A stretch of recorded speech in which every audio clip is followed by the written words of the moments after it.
Greetings, friends, my name is Pavel Stelma, and now we'll unveil the top news of recent days.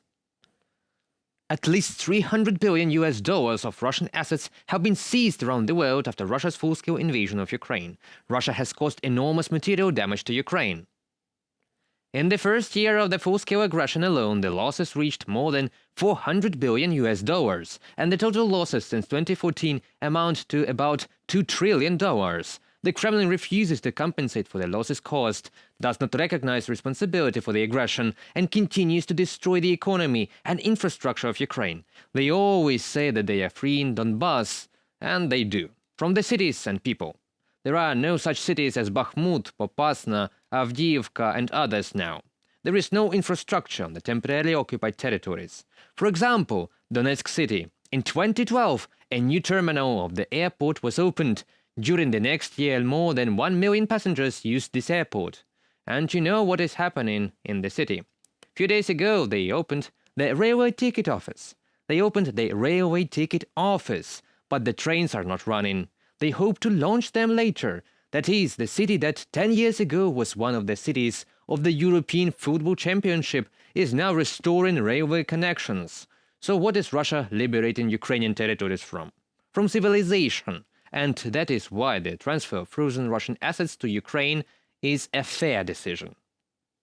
We call on the leaders of the G7 and the EU to approve the long-awaited decision to let Ukraine use Ukrainian sovereign assets and funnel them to compensate for the damages caused and inflicted upon Ukraine and Ukrainians. As direct victims of Russian aggression, they are entitled to be fully compensated by Russia for the damage it inflicted upon them. Until Russia brings itself into compliance with international law and compensates Ukraine and Ukrainians fully by way of legally binding reparations, Ukraine and Ukrainians should become the recipients of Russian sovereign assets. An open letter to the group of 7 countries and the EU calling for Ukraine to be allowed to use Russia's frozen assets. This is the least that can be done to compensate for the damage caused by Russia. Unfortunately, the EU still refers to the lack of a legal mechanism that would regulate the transfer of seized Russian assets to Ukraine. The US has already set a precedent for countries that have seized Russian funds. It transferred a certain part of the seized assets that belonged to Russian oligarch Konstantin Malafeev to Ukraine. Today, Russia celebrates the anniversary of the October Revolution in 1917, an event that affected the future of Europe for decades, and Ukraine is still influenced by those events and their consequences. In 1917, the Bolsheviks seized power in Russia and created their own communist government, which in the following years seized territories and created the Soviet Union. Yes, the USSR is not a voluntary union of nations into one country.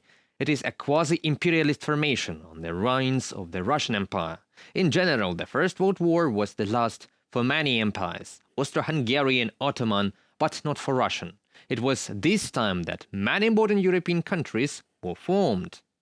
The Ukrainian People's Republic was formed then, but as a result of the Soviet aggression during 1918 and 1922, the Ukrainian dream of its own state was destroyed for the time. And in just 70 years, Ukraine was reborn, and that is why we are currently fighting so hard against the new Russian expansion into our lands. The Russian Bolsheviks occupied Ukraine and stole the prospect of its development as an independent democratic state.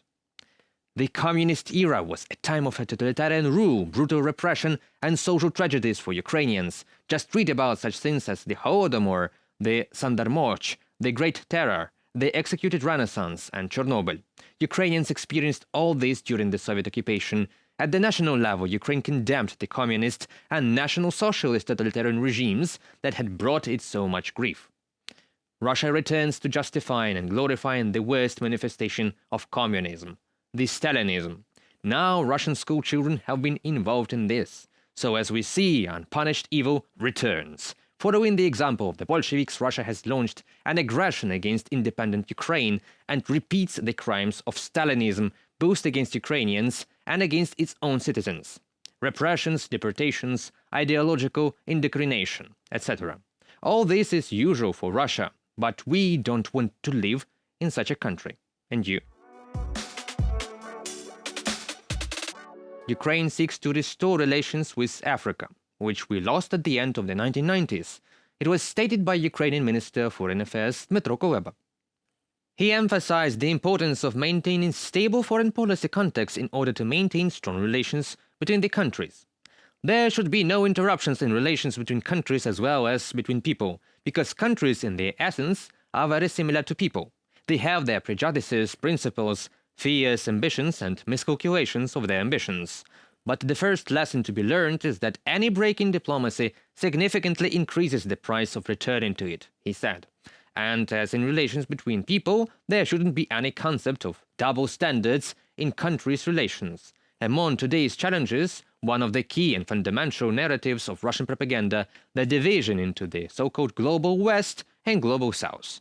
Such a division is false and very convenient for the Kremlin. After all, now they can say that there is some West, a golden billion, or choose another synonym, and Russia is doing such a good job of fighting against it. But in reality, Russia is precisely the country that is fighting not with the West, but with the stability in the whole world. Each country deserves individual treatment and not to be lumped under the common denomination of the global South, West, or North, or something else. There is such a cliché that the world is becoming fragmented and polarized. War is a test of what you believe, and if you were sincere and honest before the war when you said that international law matters and that the territorial integrity and sovereignty of each country must be respected, then the time of the test will come when you will have to answer for your words. And this is the most difficult part of diplomacy, preserving honesty. Dmytro Kuleba, Minister of Foreign Affairs of Ukraine. It is true that the world is becoming a scarier place to live in, but we must live in it, and we will. Together, and it is best in peace. And believe me, Ukrainians are the people who do not want any wars, but we will fight for freedom and justice. That concludes our today's video. Thank you for watching and stay updated. Subscribe to our UATV English channel for more news from Ukraine. Your support is that really matters. Goodbye.